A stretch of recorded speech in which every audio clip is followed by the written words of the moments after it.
Yo, what's up guys? Kembali lagi di channel gua Sesaki Haize. Ya, membahas kelanjutan dari pembahasan gua yang pertama ya tentang polusi udara yang amat sangat meningkat, tentunya khususnya di Jakarta maksudnya. Ya, yang mana di video sebelumnya ya, itu gua kan sempat membahas apa iya untuk pengendalian emisi gas buang aja itu udah cukup untuk menekan laju polusi yang amat, kalau boleh dibilang udah warning di Jakarta ya, dan juga adanya pemberlakuan penghapusan BBM jenis Pertalite yang mana itu awalnya RON 90 akan dinaikkan ke RON 92, yaitu BBM Pertamax Green 92 yang akan dicampurkan etanol 7%. Karena kalau misalnya yang buat telisik ya lebih jauh, untuk penghapusan BBM jenis Pertalite itu nantinya pasti bakalan menimbulkan efek domino lagi ya, terutama di kalangan masyarakat menengah ke bawah, yang mana tentunya di Indonesia sendiri kan juga masih banyak banget itu masyarakat yang taraf kehidupannya masih di bawah garis kemiskinan. Dan juga dengan adanya lagi tambahan tilang uji emisi bagi kendaraan-kendaraan yang umurnya di atas 3 tahun, itu pastinya juga akan sangat membebani lagi ya untuk masyarakat, karena kan nggak semua dari masyarakat Indonesia itu mampu membeli kendaraan baru dan juga mungkin mampu mempunyai banyak kendaraan ya. Nah, oke. Kalau gue telisik dari beberapa jurnal yang gue cari ya, tentunya di artikel-artikel yang terkait ya, seperti halnya ini tentang debu pembangunan MRT ya, yang saat ini mungkin masih banyak banget dikerjakan proses pembangunannya, dan juga mungkin ada juga proses pembangunan kereta cepat dari Bandung Jakarta dan lain sebagainya ya, yang notabene kalau boleh gue bilang ya, maksudnya seakan-akan tuh pemerintah, khusus pemerintah pusat ini terasa lebih terburu-buru ya, tergesa-gesa, karena semua proyek itu dikerjakan dalam waktu yang bersamaan gitu, dan juga yang mana dalam waktu yang bersamaan itu kan mau nggak mau pasti bakal banyak tuh ya lahan terbuka hijau, khususnya di Jakarta, yang bakalan dibabat habis dulu untuk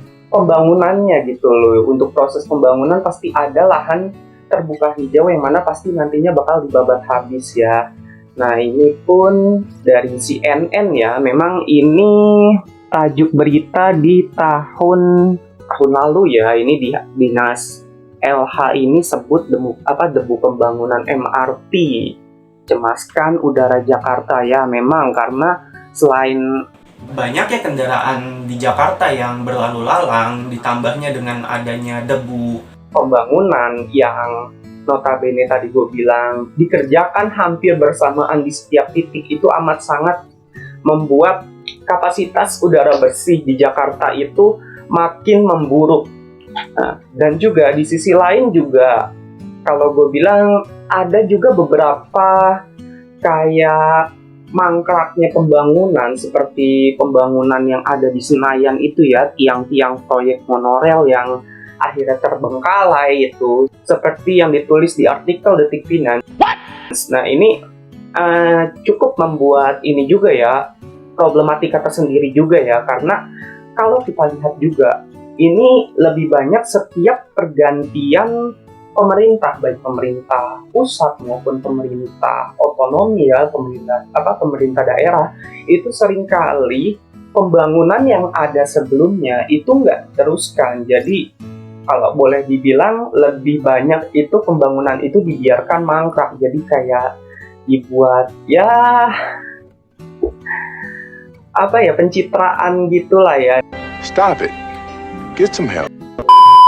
Ini sorry, gue ngomong secara realistis ya, karena kalau dilihat ya, Memang kalau dari banyaknya pembangunan yang terjadi itu, nggak di Jakarta aja, hampir di semua daerah, itu pastinya kan akan memberikan pemasukan-pemasukan ya, khususnya ke kantong-kantong para pejabat-pejabat. Nah, di situ mungkin itulah alasannya, dimana ketika setiap pergantian pemerintah baik pusat maupun daerah itu seringkali itu membuat proyek-proyek baru, bukan malah menyelesaikan proyek yang sebelumnya itu belum selesai gitu, yang sebelumnya dikerjakan oleh pemerintah yang lalu gitu loh. Nah, dan juga di sini seperti yang ditulis oleh CNBC Indonesia, ini polusi udara di ibu kota ini terus-menerus meningkat ya, dari rata-rata tingkat PM-nya itu 2,5, ini melebihi pedoman WHO yaitu sekitar 7 kali lipat. Wow, ini polusinya naik 7 kali lipat dan polusinya itu nggak kunjung hilang guys. Dan juga notabene bukan hanya didominasi oleh kendaraan bermotor aja, baik roda 2 maupun roda 4 ya. Jadi kalau ditegaskan di sini ya, oleh Center for Research on Energy and Clean Air, ini mengatakan bahwa pengurangan perjalanan dan pengemudi secara lokal ini nggak bakalan menyelesaikan masalah polusi udara. Nah, akar permasalahan polusi udara di Jakarta itu tidak bisa hanya diselesaikan dengan cara yang kayak WFH yang diajukan oleh Menko Marves kemarin ya, Bapak Luhut. Nah, itu sebenarnya amat tidak efektif ya. Ini gue ngomong secara realita ya, karena berdasarkan research-nya pun juga sudah dikatakan kalau itu amat nggak efektif gitu, malah akan menimbulkan kesenjangan tersendiri di masyarakat ya, karena kok enak banget gitu pejabat dan ASN bisa kerja di rumah gitu loh. Kalau mungkin untuk anak-anak sekolah sih gue justru malah prihatin ya, karena dengan adanya PJJ atau pembelajaran jarak jauh itu akan menyulitkan lagi pihak anak-anak sekolah tentunya dalam mengenyam pendidikan gitu loh. Nah, menurut dari Center for Research on Energy and Clean Air tadi, ini tingkat polusi yang sangat berkorelasi dengan model semburan emisi buang berbagai PLTU batubara di wilayah-wilayah penyangga Jakarta ini amat sangat menjadi biang keladinya gitu sumber-sumbernya gitu loh. Dan menurut KRIA atau yang tadi Center for Research tadi, ini telah mengidentifikasikan selusin pembangkit listrik tenaga batubara itu berlokasi di daerah Banten dan Jawa Barat. Nah, dan lalu selain itu ya, di BBC Indonesia juga ditulis bahwa ya memang polusi udara di Jakarta itu, PLTU yang tadi berbasis uap tadi ya, batubara tadi, itu memang amat sangat memberikan dampak ya bagi wilayah Jakarta, karena kan rata-rata PLTU itu berada di daerah-daerah penyangga ya, daerah-daerah sekitaran Jakarta yang mana udara-udaranya itu akan terbang ya, mungkin nggak ke Jakarta aja, itu pasti akan melintas ke wilayah-wilayah lain yang akhirnya menimbulkan efek domino tersendiri terhadap polusi udara ya yang saat ini terjadi gitu loh. Bahkan selain adanya PLTU tadi, kalau menurut gua imbas dari adanya industri-industri besar ya tentunya yang mungkin memiliki emisi gas buang produksi yang cukup besar, ini juga cukup menjadi andil ya dalam timbulnya polusi udara yang kian hari makin terus meningkat gitu. Jadi kenapa sih ya yang dalam pertanyaan gua gitu loh, PLTU atau industri-industri terkait yang memiliki emisi gas buang yang di luar batas normal itu nggak ditindak gitu loh, nggak buat peraturannya yang lebih tegas lagi gitu untuk meminimalisir dampak polusi udara gitu loh.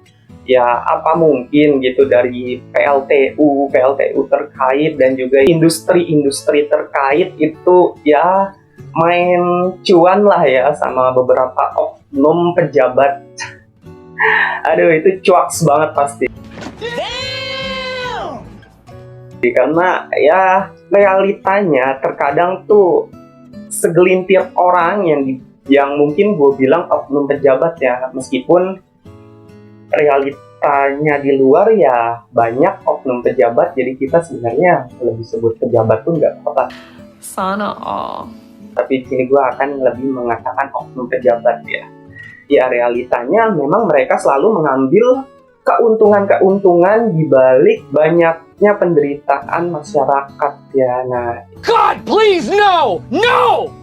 No! No!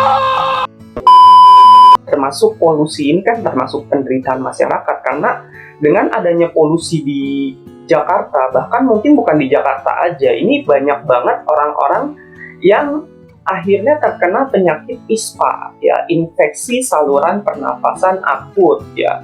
Dan notabene juga yang amat memprihatinkan, ini yang terkena adalah yang amat sering terdampak maksudnya adalah anak-anak usia kecil gitu loh, yang daya tahan imunnya masih sangat ya minim lah ya. Bahkan orang-orang dewasa pun bisa terkena gitu loh, bisa merusak paru-paru mereka juga kalau seringkali menghisap polusi seperti ini gitu loh ya. Dan juga ya yang amat sangat gue sayangkan juga itu adanya kebijakan pemerintah itu untuk memindahkan ibu kota NKRI ke titik 0 derajat ya. Oh! Ew! Dude! What the fuck? Itu ada di Kalimantan. Nah, karena bukan apa-apa ya, kalau boleh dibilang Kalimantan atau Borneo itu kan masih dibilang surga ekologi ya, kalau boleh dibilang ya, karena surga dunia itu hutan dan paru-paru dunia termasuk masih banyak banget yang masih besar banget di Kalimantan. Kalau diadakan pembangunan, ini sih lebih ke bencana ekologi nantinya, karena dengan pembabatan hutan pastinya kan bakal menimbulkan lagi efek-efek yang amat sangat buruk ke depannya ya. Meskipun pemerintah pusat ya pernah menyampaikan kota yang nantinya akan dibangun di titik 0 derajat sebagai ibu kota baru IKN, itu nantinya akan menjadi ibu kota dengan standar kebersihan ya, kesehatan yang lebih layak lah ya gitu. Oh my god! Wow!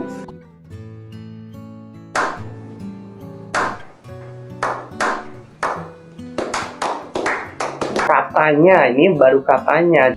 Damn!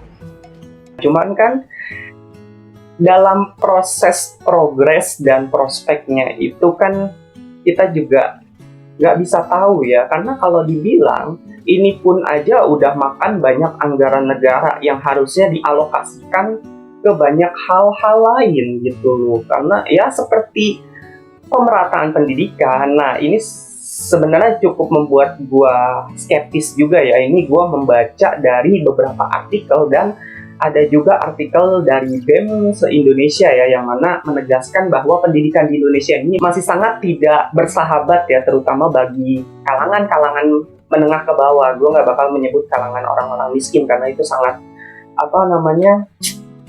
menjudge atau ya menurunkan harkat martabat dari kalangan-kalangan tersebut lah ya gitu.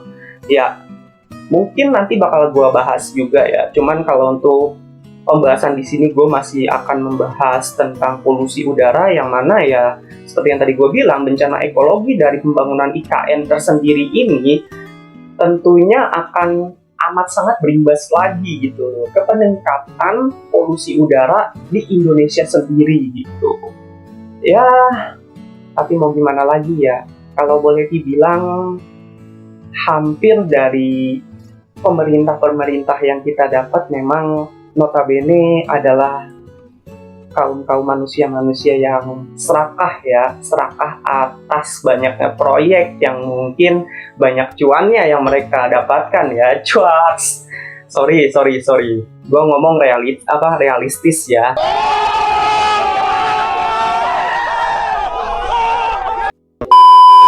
gue nggak mau ngomong itu secara ya yang terlalu bertopeng lah maksudnya.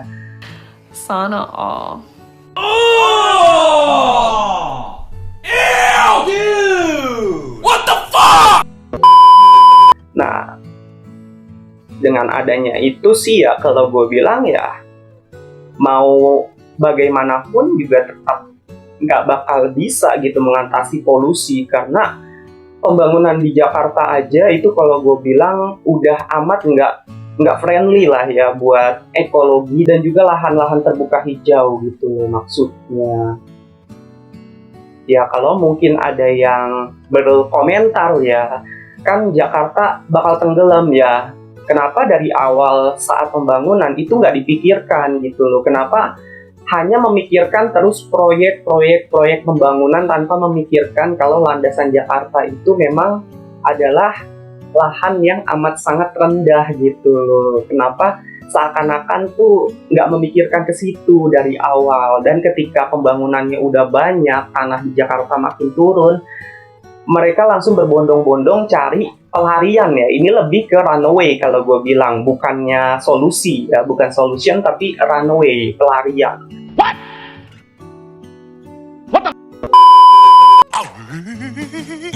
Pelarian ke Kalimantan gitu. Ini kan akan merusak ekologi lainnya gitu loh. Ya, mungkin kalian yang punya pemikiran-pemikiran lebih pintar dari gua ya, itu bisa berkomentar dan berbagi informasi di kolom komentar gua juga ya, membahas tentang ya kerusakan, ini lebih ke bencana ekologi ya, kerusakan semuanya lah ya, yang pastinya bakal menyangkut bencana ke kita semua juga gitu loh, berimbas ke kita semua. Karena kalau gue bilang sebenarnya itu Jakarta yang dibilang bakalan tenggelam dalam waktu dekat itu bisa untuk bangkit dengan cara ya lebih diperhatikan lagi dalam proses pembangunannya. Jangan serakah gitu para elit-elit politik yang berada di Senayan itu, maupun pemerintah-pemerintah yang mungkin memang ada andil dalam proses pembangunan itu. Jangan serakah. Tolonglah lihatlah sistem ekologi tolonglah lihatlah bagaimana keadaan alam itu bekerja gitu loh. Jangan karena keserakahan kalian itu membuat masyarakat, rakyat itu malah makin menderita gitu loh. Ya kalau gue bilang Jakarta itu bisa dibuat sistem modelnya seperti Belanda. Karena Belanda sendiri aja tuh adalah negara di bawah air loh sebutannya. Dimana mereka juga punya jembatan, itu bukan jembatan darat tapi melainkan jembatan laut, yang dimana jalan rayanya malah membelah dari lautan. Nah, itu cukup teknologi yang cukup bagus ya kalau gue bilang ya, dari Belanda tersendiri ya. Ya mungkin kita sebagai Indonesia khususnya ya, yang pernah dijajah Belanda, seharusnya bisa mencontoh teknologi-teknologi yang dipakai oleh Belanda dalam proyek pembangunannya gitu. Jadi kan seenggaknya kita bisa meminimalisir dampak dari yang katanya Indonesia bakal tenggelam, dan juga ya menyelesaikan lah ya, kalau gue bilang menyelesaikan pembangunan yang saat ini berjalan, jangan nambah lagi gitu loh. Oke, mungkin segini aja dulu ya pembahasan yang bakal gue bawain di channel gue pada hari ini. Dan ya mungkin kalau misalnya kalian ada yang lihat di kamera kayak gini, ini tadi barusan banget gue donor di PMI ya, karena gue emang sering banget donor di PMI. Ini curcol banget sih ya, nggak ada yang nanya juga kan, cuman gue memberi masukan aja ke kalian. Karena dengan kalian mendonorkan darah kalian itu sebenarnya cukup membantu banyak masyarakat yang masih membutuhkan darah ya, pendonoran darah gitu loh. Nah, karena kan kalau boleh dibilang darah itu amat sangat mahal ya bagi mereka yang memiliki penyakit-penyakit seperti leukemia atau penyakit-penyakit infeksi darah lainnya gitu loh. Ya, nggak cuma itu sih sebenarnya, kayak kasus orang kecelakaan pun juga butuh pendonor darah ya. Ya, maka itu gue mungkin menyarankan bagi kalian juga itu dengan rasa sosial yang tinggi ya, kalian juga bisa mendonorkan darah kalian ya, karena sedikit darah kalian itu amat sangat bermanfaat bagi sesama kita semua gitu. Dan juga dengan mendonorkan darah kita juga, kita akan bisa membuat tubuh lebih fit, lebih sehat, lebih bugar, dan membakar 400-600 kalori. Bagi yang mau kurus mungkin bisa tuh sering donor darah ya. Tapi nggak sering juga karena tahapan itu 2 bulan sekali sekarang. Kalau awalnya 3 bulan sekali, sekarang 2 bulan sekali. Iya, mungkin di situ aja. See you the next video. Dan oh ya, sorry, gue lupa. Bagi kalian yang belum subscribe, gue mohon untuk klik subscribe dan nyalakan lonceng untuk mendapatkan informasi menarik dan yang pastinya informatif hanya di channel gue. Oke, see you the next video. Ciao.